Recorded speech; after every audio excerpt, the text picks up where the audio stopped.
Hello नमस्कार। सूजस ई bulletin के सभी दोस्तों को राधे राधे, जय श्री कृष्णा। आप सभी का स्वागत है आज की हमारी इस क्लास में, जिसमें हम लोग चर्चा करेंगे सूजस ई बुलेटिन से रिलेटेड जो इम्पोर्टेंट बातें हैं उन पर, जो आपके एग्जाम की दृष्टि से बहुत ही महत्वपूर्ण होंगे। उन सभी विषयों को जानने का हमारा प्रयास है और कोशिश करेंगे कि आपके सामने ये करंट अफेयर्स का जो मुख्य बिंदु है वो इसी प्रकार क्या होता रहे, चलता रहे, और उसको लेकर जो भी आपके मन में सवाल हैं वो सारे आपके सवालों का समाधान यहाँ पर किया जाए। तो पूरा प्रयास हम लोग करेंगे आज इसको जानने का भी और इसको समझने का भी। तो राधे राधे के साथ शुरुआत करते हैं। ये सूजस ई बुलेटिन का अंक जो है वो राजस्थान सरकार के सूचना एवं जनसंपर्क विभाग द्वारा प्रकाशित होने वाला है, जिसके बारे में मैं आपको हर दिन जो है वो सूचना देता हूँ और बताता हूँ। आज हम लोग 16 जनवरी के इस सूजस इंक के बुलेटिन के बारे में बात करेंगे। चलिए, सबसे पहले मैंने कल की क्लास में आप लोगों को बताया होगा कि राजस्थान सरकार अब बजट जो है उसकी तैयारियों में जुटी हुई है। बजट 2025 और 26 का जो है वो जल्द ही प्रस्तुत किया जाना है, क्योंकि मैंने आपको बताया होगा विधानसभा का सत्र जो शुरू होने वाला है, इसी विधानसभा के सत्र में जो बजट है वो आने वाला है। तो कर्मचारियों के हित में लगातार जो है वो अहम निर्णय ले रही है राज्य सरकार, मुख्यमंत्री का कहना है। देखिए, इस बजट से पूर्व तैयारियों के रूप में राज्य सरकार क्या कर रही है। हमारे जो कर्मचारी संगठन है, क्या है, कर्मचारी संगठन, यानी अलग अलग जो संगठन है हर क्षेत्र से जुड़े हुए, उनसे बातचीत कर रही है। और अभी हाल ही में उन्होंने कर्मचारी संगठन से क्या की, संवाद किया। 15 तारीख को जो है 15/1/2025 को कर्मचारी संगठनों से उन्होंने संवाद किया।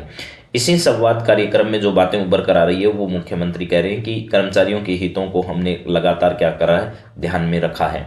उनसे मुलाकात करते हुए उन्होंने क्या क्या बातें रखी वो मैं आपके सामने बता देता हूँ। कर्मचारी संघों के प्रतिनिधियों के साथ बजट पूर्व संवाद जो है वो मुख्यमंत्री ने किया, और उन्होंने कहा कि कर्मचारी हमारे राज्य की महत्वपूर्ण कड़ी है। सरकार और कर्मचारी का संबंध प्रगाढ़ होता है। ठीक बात है, ये तो हमारी प्राथमिकता है कि कर्मचारियों को किसी भी तरह की परेशानी का सामना नहीं करना पड़े, उसके समाधान के लिए राज्य के मुख्यमंत्री लगे हुए हैं। विकसित और खुशहाल राजस्थान के लक्ष्य के लिए कार्मिक समर्पण एवं सेवा भाव के साथ काम करें। बजट 2025-26 में कर्मचारी संगठनों से सुझावों को परीक्षण कर यथासंभव उसको शामिल किया जाएगा। मुख्यमंत्री कार्यालय में कर्मचारी संघों के साथ बजट पूर्व संवाद को संबोधित कर रहे थे, और उन्होंने कहा कि 8 करोड़ राज्य की जो जनता है उसकी आकांक्षाओं को पूरा करने के लिए कर्मचारियों की महत्वपूर्ण भूमिका है। गत वर्ष राज्य सरकार ने राज्य में बिजली पानी की प्राथमिकताओं को समझते हुए अनेक निर्णय लिए थे, जिसमें ईआरसीपी का जो फैसला है वो बहुत बड़ा फैसला है, जिसके लिए समझौता भी हो चुका है, जिसमें राजस्थान, जिसमें मध्य प्रदेश, और यहाँ पर आपको पता होना चाहिए राजस्थान और मध्य प्रदेश को लेकर और केंद्र सरकार का जल शक्ति मंत्रालय, उसके बीच ये समझौता हुआ। उसके बाद यमुना जल समझौता भी है, और ये यमुना जल समझौता है वो किसके बीच में है, राजस्थान और हरियाणा के बीच में है। किसके बीच में, राजस्थान और हरियाणा के बीच में। ठीक बात है। इसके बाद देवास परियोजना जो है वो भी पेयजल के लिए बड़ी अच्छी है। इस सहित विभिन्न परियोजनाओं से जहां राज्य में जल की आपूर्ति बढ़ी है, वहीं किसान को 2027 तक दिन में बिजली देने का हमारा जो लक्ष्य है उसको लेकर हमने राजस्थान राइजिंग समिट के दौरान ऊर्जा के क्षेत्र में सर्वाधिक जो है वो एमओयू किए हैं, ऐसा कहना है राजस्थान के मुख्यमंत्री का। इसके बाद अगर बात करें, राज्य सरकार प्रदेश के उत्कृष्ट और विकसित राजस्थान बनाने के संकल्प के साथ क्या कर रही है, काम कर रही है, ये राजस्थान के मुख्यमंत्री ने इस मीटिंग में कहा। इन्होंने कार्मिकों को उनकी उपलब्धियां या उनके सरकार के फैसले के द्वारा दिए गए लाभों के बारे में देते हुए कहा, कर्मचारियों के हित में अहम फैसला हमारी सरकार ले रही है, और कार्मिकों को पदोन्नति के लिए 2023-24 में वांछित जो अनुभव है उसमें 2 वर्ष की हमने क्या कर दी है, छूट दे दी है। इसके अलावा खेल पदक विजेता जो भी हमारे खिलाड़ी हैं उनको भी हमने नियमानुसार वेतन श्रृंखला एवं वेतन वर्दी जो है वो हमने दी है। इसके अलावा राजस्थान सिविल सेवा के जो नियम है और अनुशासनात्मक कार्रवाइयों में परिनिंदा दंड का प्रभाव पदोन्नति पर नहीं होने संबंधी प्रावधान किया है, यानी अगर उनके साथ खिलाफ अनुशासनात्मक कार्रवाई हुई है कोई भी, तो इसके लिए पदोन्नति पर कोई प्रभाव नहीं होगा। जमादार फर्स्ट ग्रेड फर्स्ट व मुख्य जमादार नया पद सर्जन हमने किया है। राज सेवकों को लंबित कार्य मूल्यांकन प्रतिवेदन भरने के लिए भी हमने जो है वो 31 जनवरी 2025 तक का समय दे दिया है। पेंशन की मृत्यु हो जाने पर, पेंशनर जो है उसकी मृत्यु हो जाने पर पारिवारिक पेंशनर आवेदन की प्रक्रिया को हमने आसान बनाया है। सेवारत कर्मचारियों को SSOID के माध्यम से ई हस्ताक्षर द्वारा पेंशनर के जीवन प्रमाण पत्र जारी कर सकते हैं, ऐसा भी किया है। SSOID के माध्यम से उन्होंने सिग्नेचर जो है वो ऑनलाइन कर दिए हैं। राज्य सरकार के 5 लाख से अधिक पेंशनर हैं जिनको घर बैठे जो है वो जीवन प्रमाण पत्र की सुविधा मिली है। हमारी सरकार युवाओं को रोजगार देने, भर्ती प्रक्रियाओं में सुधार के लिए कल्याणकारी कार्य कर रही है और ग्रेच्युइटी की जो सीमा है वो 20 लाख रुपए से बढ़ाकर कर्मचारियों के लिए 25 लाख रुपए कर दी है। पेंशनर को 70 वर्ष की आयु पूर्ण होने पर 5% जो अतिरिक्त पेंशन भत्ता जो दिया जाएगा। 1 अप्रैल 2024 के बाद अगर किसी कर्मचारी की मृत्यु हो जाती है तो 10 वर्ष तक बढ़ी हुई पारिवारिक पेंशन देने का भी फैसला हमने किया है।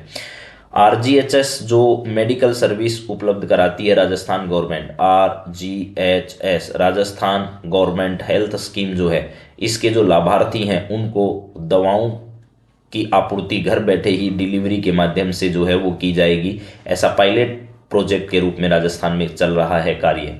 संविदा कर्मियों के लिए राज्य सरकार कर्मचारियों की तरह वार्षिक पारिश्रमिक वृद्धि को 1 जुलाई और 1 जनवरी को, यानी उनके वेतन में वृद्धि जो है, जो संविदा कर्मी उनके वेतन की वृद्धि की हमने 1 जनवरी को प्रतिवर्ष और 1 जुलाई को उनके वेतन में वृद्धि, जैसे नियमित कर्मचारियों के वेतन में वृद्धि होती है, इंक्रीमेंट जिसको अपन बोलते हैं, वो लगता है, ऐसा हम करेंगे। युवाओं को 10 लाख नौकरी देने का हमने संकल्प किया है। चतुर्थ श्रेणी कर्मचारी जैसे पद जो हैं उनमें भी हमने जो शैक्षणिक योग्यता है उसको कम करने का फैसला किया है और हमने अलग अलग प्रकार के पेंडिंग जो फैसले हैं वो भी किए हैं। फैसलों से कर्मचारी संतुष्ट हैं और कई कर्मचारियों ने आभार जताया। इस बैठक के अंतर्गत जो है वो पंचायती राज विभाग से जुड़े हुए, शिक्षा विभाग से जुड़े हुए, मेडिकल से जुड़े हुए, सचिवालय सेवा से जुड़े हुए कर्मचारी और इसके अलावा मंत्रालयिक सेवा जो है इससे जुड़े हुए कर्मचारी, आंगनबाड़ी से जुड़े हुए, जलदाय विभाग से, पटवारी सेवा, सूचना एवं प्रौद्योगिकी, कृषि सहित इन इतने क्षेत्रों से जुड़े हुए जो प्रतिनिधि हैं, इन प्रतिनिधियों ने क्या किया है, यहाँ जयपुर में मुख्यमंत्री के यहाँ आयोजित कार्यक्रम में या इस बैठक में हिस्सा लिया। इसके अलावा हमारी राजस्थान की उप मुख्यमंत्री दिया कुमारी, मुख्य सचिव सुधांश पंत और अतिरिक्त मुख्य सचिव वित्त श्री अखिल अरोड़ा जो है और प्रमुख सचिव मुख्यमंत्री कार्यालय के जो आलोक गुप्ता हैं वो इस कार्यक्रम में मौजूद रहे। यानी सीधा सीधा कर्मचारियों के हितों को ध्यान रखा गया है और बजट की जो तैयारियां राज्य सरकार के द्वारा चलाई जा रही है उस बजट की तैयारियों को लेकर के ये बातचीत कर्मचारियों से किया। अब इस पर मैं बहुत ज़्यादा लंबी बातचीत पहले ही कर चुका हूँ। कर्म भूमि से मातृभूमि अभियान आपसे 100% परीक्षा में पूछा जाएगा, ये मैं आज ही कह रहा हूँ, ये आप अच्छे से याद कर लीजिएगा। 100% यहाँ से सवाल आएगा। जल संचयन को लेकर के राजस्थान के जो प्रवासी राजस्थानी हैं उन प्रवासी राजस्थानियों से सहायता लेकर उनके ही गाँव में, उनके ही जिलों में जो है वो पानी के संचयन की संरचनाओं के निर्माण करने के लिए यह अभियान चलाएगा। मैंने कल दोनों क्लास में आपको बता दिया है कि मुख्यतः ये अक्टूबर 2024 में कहाँ से शुरू किया गया था, सूरत से शुरू किया गया, क्योंकि राजस्थान के अधिकांश व्यापारी सूरत में रहते हैं। वहाँ से केंद्रीय जल शक्ति मंत्री CR पाटिल के द्वारा जो है इसे क्या किया गया था, शुरू किया गया था, ऐसा ध्यान रखना है। इसके तहत क्यों किया जा रहा है, क्योंकि राजस्थान में 216 ऐसी पंचायत समितियां हैं, ऐसी क्या है, पंचायत समितियां हैं जिनमें यहाँ पर स्थितियां ऐसी है कि वो अति दोहित श्रेणी के अंदर आ चुकी है, यानी आने वाले समय में वहाँ पानी की आपूर्ति जो है वो बहुत कम हो जाएगी, यानी भूजल जो है वो बहुत खराब स्थिति में पहुँच जाएगा। तो अब ऐसी संरचनाओं का निर्माण किया जाएगा और इसमें सहयोग किसकी ली जाएगी, प्रवासी राजस्थानियों की ली जाएगी। ऐसा जल संरक्षण के लिए ऐसा किया जा रहा है। तो ये अभियान केंद्रीय जल शक्ति मंत्री कौन है, CR पाटिल है, उनकी देखरेख में शुरू किया गया। राजस्थान के 6 जिले हैं जिनमें सबसे पहले इसकी क्या हुई थी, शुरुआत हुई थी। तो राजस्थान के 6 जिले जिनमें इसकी क्या की गई थी, शुरुआत की गई थी। तो यहाँ पर देखिएगा ये सारी बातें यहाँ पर लिखी हुई है जो मैं लगातार 2-3 दिन से बता रहा हूँ। राजस्थान सरकार ने प्रदेश को जल आत्मनिर्भर बनाने की एक महत्वपूर्ण जो है वो प्रयास किया है। और ये अभियान जो है वो क्यों शुरू किया गया है, क्योंकि इसमें जल संचय से जुड़े हैं मामले और कर्म भूमि से मातृभूमि अभियान अब जन आंदोलन बन चुका है। ये बात कब कही? जब वो सांगानेर के अंदर इसी अभियान के दौरान सांगानेर जयपुर के अंदर इसी अभियान के तहत कुछ कार्यों का लोकार्पण करने या भूमि पूजन करने के लिए पधारे और इस कार्यक्रम का आयोजन राजस्थान में किया गया। उस अवसर पर जल शक्ति मंत्री ने ये बातें कही। तो सांगानेर में राजकीय महाविद्यालय सांगानेर जो है वहां पर विधानसभा क्षेत्र के वर्षा जल संचयन के कार्यों के भूमि पूजन के अवसर पर आयोजित कार्यक्रम को संबोधित करते हुए ये बात उन्होंने कही है। और इसके अलावा उन्होंने ये भी कहा, इस दौरान कहा कि राज्य में पानी की किल्लत को दूर करने के लिए प्रधानमंत्री ने जो राज्य के पीकेसी लिंक परियोजना या पूर्वी राजस्थान नहर जो परियोजना है उस परियोजना के रूप में राजस्थान को बड़ा तोहफा दिया। और एक बात और ये भी कही है कि ये योजना 70,000 करोड़ रुपए की लागत से बनेगी, लेकिन राजस्थान जो है उसकी लागत सिर्फ 10% होगी 70,000 करोड़ में से, और उसमें उसके अलावा 90% जो राशि है वो केंद्र सरकार इसमें देने वाला है। तो ये ध्यान रखिएगा। इसीलिए अशोक गहलोत जी बार बार उसे राष्ट्रीय परियोजना घोषित करने के लिए प्रयास करते रहे, लेकिन उस समय ये कार्य नहीं हुआ और इस समय सरकार बदलते ये कार्य कर दिया। 70,000 करोड़ रुपए में 10% पैसा देना होगा राज्य को, 90% अंशदान कौन देगा? केंद्र देगा। इसके अलावा यमुना जल समझौता भी लगातार किया जा रहा है ताकि शेखावाटी क्षेत्र में पानी की आपूर्ति को पूरा किया जा सके। यह है राजस्थान और किसके बीच में? हरियाणा के बीच में। राजस्थान और हरियाणा ये दोनों स्टेट मिलकर इस समझौते पर हस्ताक्षर कर रहे हैं और यमुना जल का पानी राजस्थान को मिल सके, राजस्थान के शेखावाटी अंचल को मिल सके, इसके लिए प्रयास किया जा रहा है। ठीक है। राजस्थान के केंद्रीय मंत्री ने यह भी कहा कि राजस्थान के लोगों से अधिक पानी का महत्व कोई नहीं समझ सकता पूरे देश में। पहले के समय में राजस्थानी लोग जहां भी जाते थे प्याऊ बनाते थे, यानी पानी जो है वो पिलाने के लिए प्याऊ बनाते, और अब प्याऊ की जगह धरती की प्यास बुझाने के लिए वाटर रिचार्ज स्ट्रक्चर बनवाने की क्या है? जरूरत है। तो इन्होंने कहा कि हर गांव का पानी गांव में रहे, हर खेत का पानी खेत में रहे और हर घर का पानी घर में रहे, यानी जल संचयन के द्वारा सारे कार्यक्रम पूरे किए जाएं। केंद्रीय जल शक्ति मंत्री CR पाटिल, मुख्यमंत्री भजनलाल शर्मा ने वर्षा जल संचयन के कार्यों का विधिवत भूमि पूजन कर शुभारंभ किया। इस अवसर पर जन स्वास्थ्य अभियांत्रिकी एवं भूजल मंत्री श्री कन्हैया लाल जी मौजूद थे और इसके अलावा जल संसाधन मंत्री श्री सुरेश सिंह रावत जो है वो भी उपस्थित रहे थे इस कार्यक्रम के अंतर्गत। तो ये राजस्थान के कहाँ पर आयोजित हुआ कार्यक्रम? सांगानेर जयपुर में आयोजित हुआ। मैंने कई बार इस कार्यक्रम के बारे में आपको बता दिया है। ठीक है। और आपको ये भी ध्यान रखना है कि ये जन सहभागिता से जल संचयन के कार्यों को सशक्त बनाने का एक अभियान है जिसमें प्रवासी राजस्थानियों का अहम सहयोग इसमें लिया जा रहा है। ये फोटो आप लोग देख सकते हैं। यहाँ पर CR पाटिल केंद्रीय जल शक्ति मंत्री हैं, ये राजस्थान के मुख्यमंत्री भजनलाल शर्मा जी हैं, जिनके बीच ये सांगानेर में आयोजित कार्यक्रम की आपके बीच में झलकियां हैं। इसके बाद उन्होंने एक संवाद कार्यक्रम का भी आयोजन किया। वो संवाद कार्यक्रम कहाँ हुआ? वो हुआ CM के कार्यालय यहाँ, या CM हाउस कह दीजिए। प्रवासी राजस्थानी, कितने प्रवासी राजस्थानी? 200 प्रवासी राजस्थानियों के साथ ये संवाद कार्यक्रम हुआ जिसमें CR पाटिल केंद्रीय जल शक्ति मंत्रालय के मंत्री और भजनलाल शर्मा मुख्यमंत्री थे। 15 जनवरी को इस कार्यक्रम का क्या किया गया था? आयोजन किया गया था। और 1189 जल संचयन संरचनाओं के निर्माण की घोषणा इन्होंने की है जिसमें प्रवासी राजस्थानियों और भामाशाहों उद्योगपतियों का सहयोग रहेगा। तो यहाँ पर देखिए, ये है मुख्यमंत्री निवास पर बुधवार को जल संचयन जन भागीदारी विषय पर संवाद कार्यक्रम का आयोजन हुआ।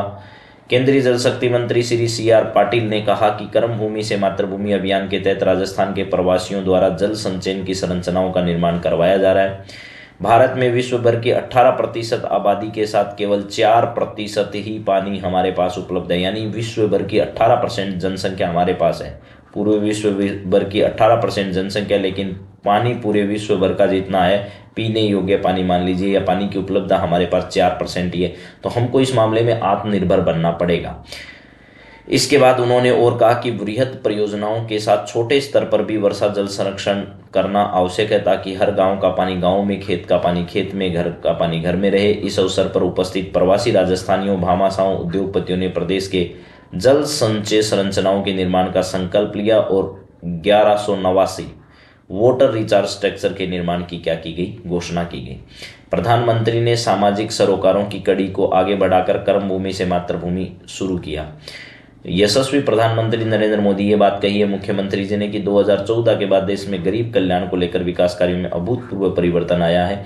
प्रधानमंत्री ने सामाजिक सरोकारों की कड़ी को आगे बढ़ाते हुए जल संरक्षण की दिशा में कर्म भूमि से मातृभूमि अभियान शुरू किया है। अभियान में प्रवासी राजस्थानियों द्वारा अपनी मातृभूमि के लिए जिम्मेदारी निभाते हुए जल संचयन के कार्यों में उत्साह के साथ भागीदारी निभा रहे हैं। और इस अभियान में राजस्थान में 45,000 रेन वाटर रिचार्ज स्ट्रक्चर जो है वो वर्ष 2027-28 तक बनकर क्या हो जाएंगे, तैयार हो जाएंगे। वर्षा का पानी संग्रहित कर भूमिगत पानी के स्तर को क्या किया जाएगा, बढ़ाया जाएगा। तो अभी हाल ही में कितने बनाए जा रहे हैं, 1189 के लिए घोषणा की जा चुकी है। 1189 स्ट्रक्चर बनाए जाएंगे, लेकिन कुल मिलाकर 45,000 स्ट्रक्चर जो है वो इस प्रकार के पूरे राज्य में बनाए जाने हैं। तो ये सारी बातें आपको समझ आ गई होगी शायद मेरे हिसाब से। तो ये सब देख लीजिएगा एक बार, फिर मैं आपको रिवीजन में डाल देता हूँ क्या है बातें। मुख्यमंत्री जी ने जो है वो कर्मचारियों के साथ बजट पूर्व जो है संवाद किया और कहा कि कर्मचारियों के हितों को ध्यान में रखकर बजट में उनकी जो डिमांड्स हैं या फिर उनके जो सुझाव हैं उनको शामिल किया जाएगा। कर्मचारी संगठनों से बातचीत करते हुए मुख्यमंत्री जी और उन्होंने सारी उनके लिए जो किए गए प्रयास हैं और आगे भी सरकार जो कर रही है वो बातें उन्होंने बताई। इसके अलावा प्रवासी राजस्थानियों के सहयोग से जल संचयन के लिए अभियान चलाया जा रहा है, कर्म भूमि से मातृभूमि अभियान। इसके तहत राजस्थान सरकार ने अभी हाल ही में 200 प्रवासी राजस्थानियों के साथ जो है वो जयपुर के अंदर बैठक की और इस बैठक में 1189 जल संरचनाओं के निर्माण के लिए घोषणा की जा चुकी है और कुल मिलाकर 45,000 इस प्रकार के स्ट्रक्चर का क्या किया जाना है, निर्माण किया जाना है। और वर्ष 2027 जो 28 है वो इसका क्या रखा गया है, लक्ष्य रखा गया है। वर्ष 2027-28 तक 45,000 वाटर स्ट्रक्चर का निर्माण जो है वो करना है। केंद्रीय जल शक्ति मंत्री और राजस्थान के मुख्यमंत्री ने जयपुर में इस समय कई कार्यक्रम जो हैं वो इससे जुड़े हुए आयोजित किए। आप सबको ये सारी बातें समझ आ गई होगी।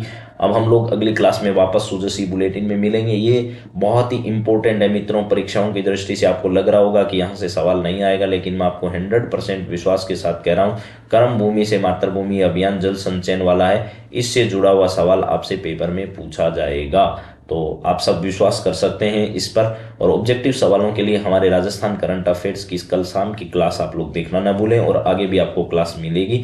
तो आप सबका बहुत बहुत धन्यवाद। अपने मित्रों के साथ क्लास को जरूर शेयर करिएगा और कमेंट करके मुझे जरूर सुझाव बताइएगा कि आपको क्लासेस कैसी लग रही है। और मेरा पूरा प्रयास है कि इसी तरह से आपको एक एक पॉइंट पर सारी बातें बताई जाए। देखिए, राजस्थान में अभी बहुत बड़ी भर्तियों का पिटारा खुल चुका है। RS भर्ती परीक्षा जो है वो आयोजित होनी है, उसके लिए भी इम्पोर्टेंट है। इसके अलावा कॉलेज लेक्चरर जो है, कॉलेज लेक्चरर या असिस्टेंट प्रोफेसर की भर्ती, उसके लिए भी इम्पोर्टेंट है। इसके अलावा फर्स्ट ग्रेड का एग्जाम होगा, उसके लिए भी इम्पोर्टेंट है। सेकंड ग्रेड का एग्जाम होगा, उसके लिए इम्पोर्टेंट है। रीट का एग्जाम होगा, उसके लिए इम्पोर्टेंट है। और इसके नीचे की तमाम भर्ती परीक्षाओं के लिए तो खैर इम्पोर्टेंट है ही। तो आप सबका बहुत बहुत धन्यवाद। राधे राधे, जय सिया राम।